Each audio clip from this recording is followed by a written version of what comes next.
अस्सलाम वालेकुम दोस्तों, मेरा नाम डॉक्टर अली असगर है और आज की इस वीडियो में हम डिस्कस करने जा रहे हैं phylum Mollusca.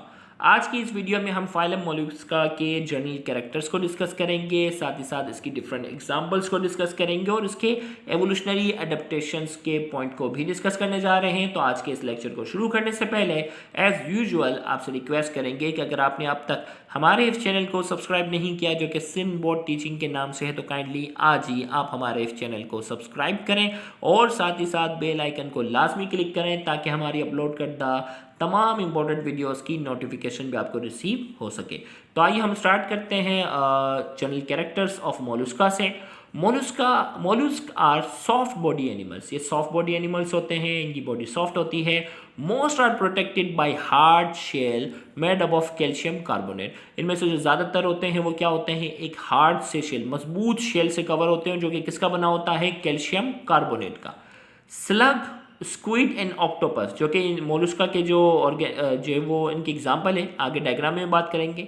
Have reduce shell, इनका जो शेल होता है, इनकी जो हार्ड सी जो प्रोटेक्टिव कवरिंग है वो बहुत ही रिड्यूस होती है।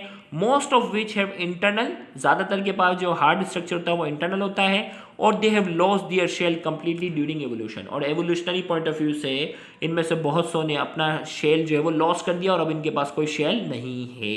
अभी डायग्राम में भी बताता हूँ। ऑल मोलुस्का ट्रिप्लोब्लास्टिक होते हैं, बायलेटरल सिमेट्रिकल होते हैं, सीलोमेट्स होते हैं और प्रोटोस्टोम्स होते हैं। All mollusc have a similar body plan with 3 main part. तमाम मोलुस्का जो होते हैं उनके पास जो बॉडी प्लान होता है उसके 3 मेन पार्ट होते हैं। एक मस्कुलर फुट होता है, फुट वाला part usually use for movement, जो मूवमेंट में मदद करता है। अभी डायग्राम से बताता हूँ। Visceral mass contain most of the internal organ, visceral mass जिसमें ज्यादातर उसके इंटरनल ऑर्गन्स मौजूद होते हैं। Mantle, a fold of tissue that drap over the visceral mass and secrete a shell। Mental क्या है, एक टिश्यू का एक फोल्ड होता है जो कि विसरल मास पे होता है और वो क्या करता है, सिक्रीट करता है, शेल बनाने में क्या करता है, मदद देता है।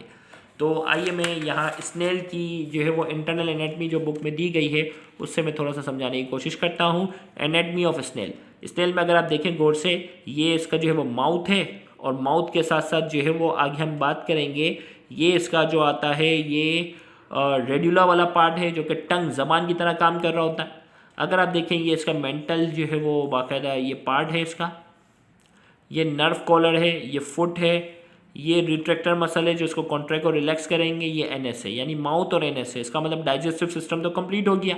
अब माउथ से फिर क्या निकला है, यहाँ ये बताया जा रहा है डाइजेस्टिव ग्लैंड है, ये स्टमक है, ये इंटेस्टाइन है, ये गोनेट्स है, ये इसका हार्ट है और इसी तरीके से सीलोम बॉडी कैविटी को रिप्रेजेंट कर रहा है। नेफ्रीडियम इसके एक्सक्रीटरी ऑर्गन को रिप्रेजेंट कर रहा है। गिल्स इसके रेस्पिरेटरी ऑर्गन को क्या कर रहा है, रिप्रेजेंट कर रहा है। और मेंटल के ऊपर क्या है, ये शेल, एक हार्ड सी कवरिंग इसके ऊपर क्या है, मौजूद होती है। ये है एनाटमी इसकी। और इसी तरीके से मैंने आपको कहा था कि ऑक्टोपस वगैरह में जो है वो क्या है, ऑक्टोपस की जो है ना उसके बाद कोई ऐसा हार्ड सा स्ट्रक्चर नहीं है। एवोल्यूशनरी पॉइंट ऑफ व्यू से क्या है, एवोल्यूशनरी पॉइंट ऑफ व्यू से इसका जो पार्ट है वो क्या हो चुका होता है, रिड्यूस हो चुका होता है, शेल नहीं होता इसके पास। सही है। तो अब जो है वो, और ये जो एग्जांपल में क्या है, यूनियो, ये ऑक्टोपस है। तो यहां हमने इसमें बात की यूनियो, ऑक्टोपस, पर्लोस्टर, ये क्या है, इसके 3 एग्जाम्पल हैं। तो यहाँ हम बात कर रहे थे कि तमाम का पैटर्न सेम है।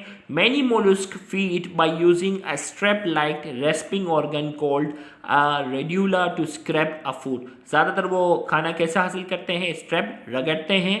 रेस्पिंग ऑर्गन, एक इनके पास ऑर्गन होता है ज़बान की तरह जिसे रेड्यूला कहते हैं, जो कि फूड को स्क्रैप करता हुआ, चाटते हुए, रगड़ते हुए उससे क्या करता है, ग़िज़ा हासिल करता है। Reproduction is always sexual. Some species have separate sexes, कुछ स्पीशी के जो वो मेल और फीमेल ऑर्गन अलग होते हैं। सम स्पीशी आर हर्मेफ्रोडाइट, कुछ इसमें जो है हर्मेफ्रोडाइट होते हैं। और इनके लार्वा को भी ट्रोकोफोर ही कहा जाता है। लार्वा का नाम जरूर याद रखिएगा क्योंकि फाइलम का नाम लेगा और पूछेगा इसके लार्वा का नाम क्या। एवोल्यूशनरी अडेप्टेशन की बात करेंगे, डाइजेस्टिव सिस्टम इज कंप्लीट। आपने देखा था ना, माउथ और एनस दोनों था। रेस्पिरेशन की बात करेंगे, in aquatic form through gills, पानी के अंदर वो गिल्स के जरिए सांस लेते हैं। In terrestrial form through lungs, और पानी से बाहर वो लंग्स के जरिए क्या करते हैं, सांस लेते हैं। Transport, open type circulatory system is present, circulatory system इनका ओपन होता है। एक्सक्रीशन की अगर बात करेंगे, well developed excretory system using tubular nephridia, इनका जो एक्सक्रीटरी सिस्टम होता है वो वेल डेवलप होता है। नर्वस सिस्टम की बात करेंगे, nervous system consist of ganglia connective by nerves, nervous system के अंदर गैंग्लिया होते हैं जो न्यूरॉन के सेल्स होते हैं जो कि नर्व फाइबर्स के जरिए आपस में क्या होते हैं, कनेक्टेड होते हैं। इकोनॉमिक इंपॉर्टेंस की हम बात करेंगे, a variety of mollusc called shell fish together with crustacean are still an important source of food. इसकी जो इकोनॉमिक इंपॉर्टेंस है दुनिया भर में ये खाने के तौर पे क्या होते हैं, इस्तेमाल होते हैं। तो हमने कहा variety of mollusc called shell fish जिसे कहते हैं, टुगेदर विद क्रस्टेशियन, क्रस्टेशियंस के साथ, are still an important source of food, मछलियों के अलावा ये दुनिया भर में बहुत ज़्यादा खाए जाते हैं। दियर शेल आर डेकोरेटिव, इनके शेल डेकोरेटिव होते हैं। Some members make valuable pearl, इनमें से कुछ मेंबर्स जो होते हैं वो क्या करते हैं, पर्ल मोती बनाते हैं। मोती जो होता है वो मोलस्का की फैमिली से क्या होता है, ये रिलीज होता है। तो यहाँ जाकर हमारा आज की ये लेक्चर जो है वो मुकम्मल हुआ। उम्मीद करते हैं आज का ये लेक्चर आपके लिए काफ़ी इन्फॉर्मेटिव होगा। Thank you very much. Allah.